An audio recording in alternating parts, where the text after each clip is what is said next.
Hello and welcome to Dear Hikkya মই ইমতিশাম ৰহমান তোমালোকৰ কালি SSLC অৰ্থাৎ 21 ফেব্ৰুৱাৰীত মেথছৰ পেপাৰখন হৈ গ'ল আৰু এই দুটা কোৱেশ্চন থিওৰি পাৰ্টৰ কোৱেশ্চন 53 মোৰ ওচৰত পেপাৰ শেড ডি আছে তোমালোকে কৰিব পাৰিলা নে নোৱাৰিলা মোক জনাবা কাৰণ এই দুটা কোৱেশ্চন কিতাপৰ বাহিৰত আছিলে কমেন্ট সেকশনত জনাবা তুমি এই কোৱেশ্চনটো কৰিব পাৰিলা নাই আৰু লগতে এই 54 টো আৰু যদি কৰিব পাৰিলা তোমাৰ আনসাৰটো হৈছে নে নাই হোৱা চেক কৰি লোৱা তো ফাৰ্স্ট কোৱেশ্চনটো কি কৈছিলে তোমাক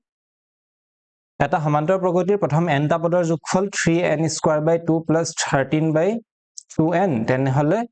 25তম পদটো নিৰ্ণয় কৰা বুলি ক'লে এতিয়া এটো কেনেকৈ কৰিছিলা কেনেকৈ কৰিব লাগিব ইয়াত ফাৰ্স্টটা লিখিলো ইয়াত কি দিয়া আছে given n টা পদৰ যোগফল দিয়া আছে 3n² / 2 + 13/2n হয়নে তো চোৱা কি ক'লে 25তম পদটো তুমি এতিয়া কেনেকৈ উলিয়াবা এতিয়া যদি মই ইয়াত বহাই দিও s25 তো ইয়াত বুজাব কি 25তম পদটো বুজাব নে 25টা পদৰ যোগফল বুজাব এটোটো 25টা পদৰ যোগফল বুজাব হয়নে তেতিয়াহলে ইয়াত 25টা পদৰ যোগফলটো পৰা আগত তুমি 25তম পদটো কেনেকৈ পাবা সিম্পল কথা এটা চোৱা মই তোমাক ক'লো বলা 1 ৰ পৰা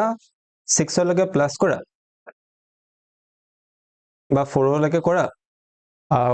মানে 1 ৰ পৰা 4 লৈকে যোগফলটো তোমাক দি দিলো বলে 10 হয় আৰু তোমাক ক'লো যে মোক ইয়াৰ চতুৰ্থতম পদটো কোৱা অকল মই তোমাক 1 + 2 + 3 + 4 নাই কোৱা ক'লো যে প্ৰথম চাৰিটা স্বাভাৱিক সংখ্যাৰ যোগফল 10 চাৰিতম পদটো কি সেইটো তুমি কেনেকৈ কৰিবা ইয়াৰ পৰা তো তুমি এনেকুৱা কৰিবা মানে প্ৰথম চাৰিটা যোগ কৰিলা আৰু যোগফলটোৰ পৰা প্ৰথম তিনটা যোগফলটো যদি বিয়োগ কৰি দিয়া মানে বুজি পাইছা নে 1 ৰ পৰা 4 লৈকে যোগ কৰি পেলে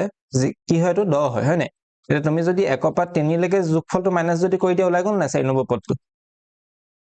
যদি 10 ৰ পৰা আমি এই গুটে তিনটা যোগফল মাইনাস কৰি দিও কিমান হ'ব তাৰমানে 1 + 2 3 3 + 3 6 তো 6 যদি মাইনাস কৰি দিয়া ওলাই গ'ল না 4 মানে কি কৰিলো আমি s4 ৰ পৰা s3 মাইনাস কৰি দিলো প্ৰথম চাৰিটা যোগফলৰ পৰা প্ৰথম তিনটা যোগফল মাইনাস কৰিলে কি ওলাই চতুৰ্থম পদটো ওলাই হয়নে মানে an কেনেকৈ ওলাব তেতিয়া হলে মানে sn ৰ পৰা sn-1 কৰি দিলে মানে এটা কমাই পেলাই মাইনাস কৰিলে কি ওলাই an ওলাই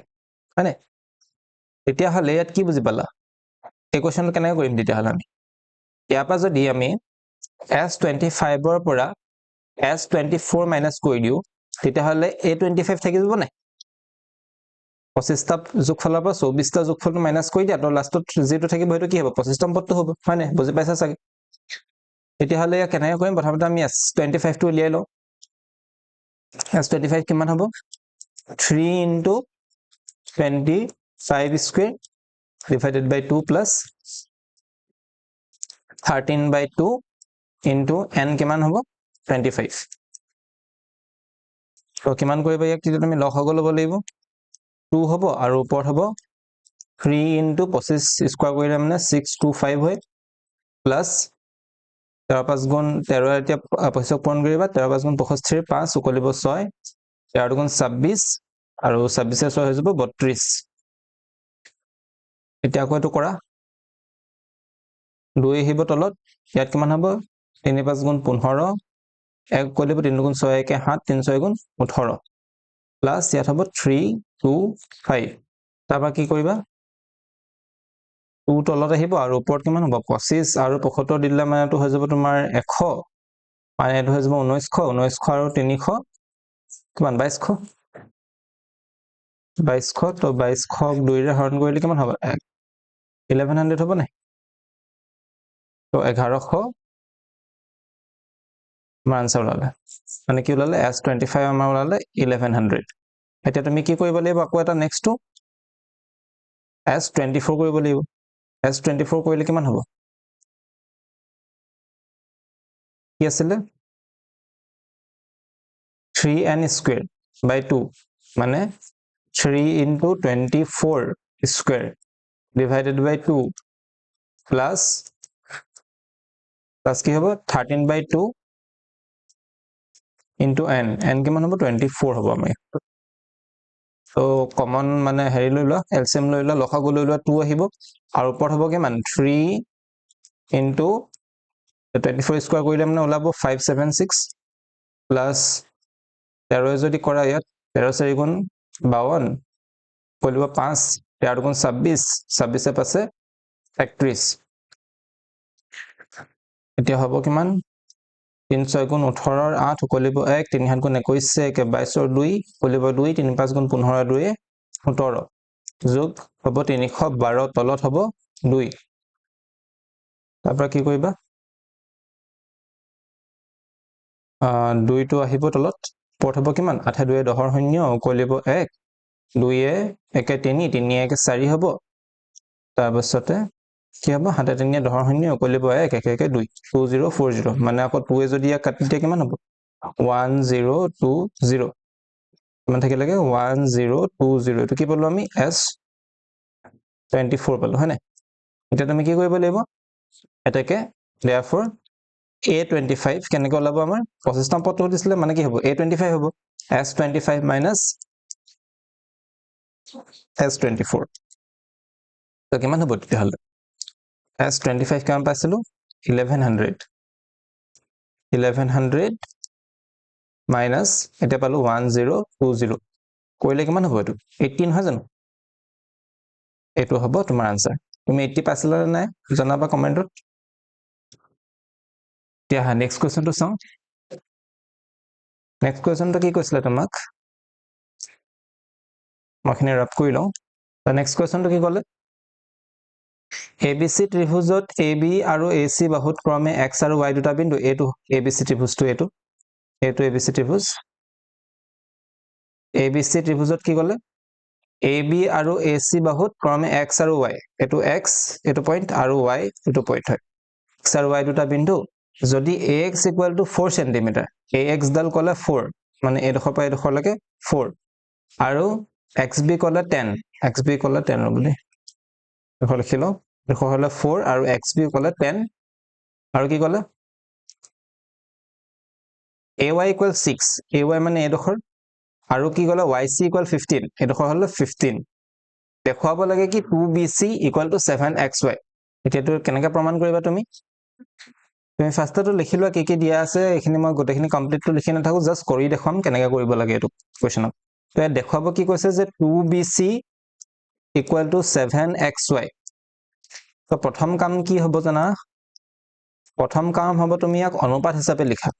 কাৰণ আমি সদৃশ ত্ৰিভুজৰ কোৱেশ্চন এটো জানা ক'ৰ পৰা আহিছিলে ত্ৰিভুজৰ পৰা আহিছিলে হয় না সদৃশ ত্ৰিভুজৰ পৰা আহিছে তো সদৃশ ত্ৰিভুজত বাহুবিলাক কি কৰে তো BC আৰু XY কি হয় বাহু নহয় জানো তো বাহুবিলাকৰটো অনুপাত লয় তো BC আৰু XY টো এফালে লৈ আনা BC বা XY এটা অনুপাত বনিলে নাই বনিলে এফালে কি থাকিলে XY লৈ আনাৰ পাছত এফালে থাকিলে 7 এফালে কি আছিল 2 আছিল তো 2 টো এফালে গুচি গলে মানে কি হ'ব এফালে আছিলে যদি পূৰণ এফালে হৈ গ'ল হৰণ হৈ যাব মানে BC বা XY হৈ গ'ল 7/2 এটো আমি দেখাব লাগে মানে কি কলা এটো আমি দেখাব লাগে আমি দেখাব লাগে তো কেনেকৈ দেখাম চোৱা ইয়াত কি কৰিবা প্ৰথমতে তোমাক কি দিলে এতিয়া যোৱা এটো কনসেপ্টটো কি হয় XY আৰু BC কথা কৈছে হয় না XY ডালৰ কথা ক'লে আৰু BC ডালৰ কথা ক'লে এতিয়া উপপাদ্য 10.1 হেতু উপপাদ্য মতে যদি যোৱা তো এটোটো নোলাব কাৰণ উপপাদ্য 10.1 মতে কি হয় A ডালৰ লগত A অনুপাতটোৰ লগত A অনুপাতটো কিন্তু আমি একেটা বাহুৰ কথা কোৱা নাই আমাৰ এটো বাহু কথা কৈছে তো এই বাহুটো আৰু এই বাহুটো কথা ক'লে মানে এটো একমাত্ৰ সদৃশ ত্ৰিভুজৰ শৰ্ত ব্যৱহাৰ কৰিবলৈহে হ'ব এটো এতিয়া সদৃশ ত্ৰিভুজৰ শৰ্ত ব্যৱহাৰ কৰিবা কেনেকৈ এটাটো ল'ব লাগিব AXY যত তুমি কি পাবা AXY ললে কি পাবা AXY XY ডাল পাবা হয় না AXY ডাল পাবা নাই ইয়াত XY ডাল পাবা আৰু ABC ত কি পাবা এটো যদি লও তেতিয়াহলে BC ডাল পাবা তো মানে আমাৰ টাৰ্গেটটো কি হ'ব AXY আৰু ABC এই গুটেটো AXY আৰু ABC আমি সদৃশ কৰিলো কেনেকৈ সদৃশ হ'ব জানানে তোমাক কি ক'লে এতিয়া AX/, এতিয়া আমি যদি কৰি লও এতিয়া আমি যদি AX/XB কৰা তেতিয়াহলে কিমান পাব কোৱাচোন AX কিমান দিয়া আছিল 4 দিয়া আছিল মানে AX দিয়া আছিল 4 আৰু XB দিয়া আছিল 10 তো কটাকটি কৰি দিয়া পাছত 2 2 4 2 2 4 2 5 10 তো 2/5 ললে আৰু AY/, তেনেকৈ যদি তুমি AY/YC কৰা তেতিয়াহলে কি পাবা ইয়াত AY কিমান দিলে AY হৈ দিছিলে 6 তো AY হৈ যাব 6 আৰু YC হৈ যাব 15 এটো যদি কটাকটি কৰা কি দেখিছা তুমি ইয়াত 3 যাব 3 2 গুণ 6 আৰু এফালে কিমান যাব 3 5 গুণ 15 তো মানে আকৌ কি ওলালে 2/5 এ ওলালে নাই ইয়াৰ পৰা কি দেখিলো এই দুটা অনুপাত সমান হয় নাই এই দুটা অনুপাত তেতিয়াহ'লে তুমি ইয়াত লিখিব পাৰিবা নাই যে এটাকে ax by xb equal to ay by yc হয় এটা কিমান হয় 2/5 হয় এটা যদি চোৱা এটা কেনেকুৱাকে মিলিলে এটো ax কোনটো হয় ax by xb এই অনুপাতটোৰ লগত ay by yc তেতিয়াহলে কি আছিল উপপাদ্য 10.2 টোৱে কি কয় যে যদি এটা ত্ৰিভুজৰ এডাল ৰেখাই দুটা বাহুক একে অনুপাতত ভাগ কৰে তেতিয়াহলে ৰেখাডাল মানে এডাল xy ডাল তৃতীয় বাহুটোৰ সমান্তৰাল হ'ব হয় নাই xy ডাল প্যাৰেলাল হ'ব bc তেতিয়াহলে তুমি ইয়াৰ পৰা কি লিখিব পাৰিবা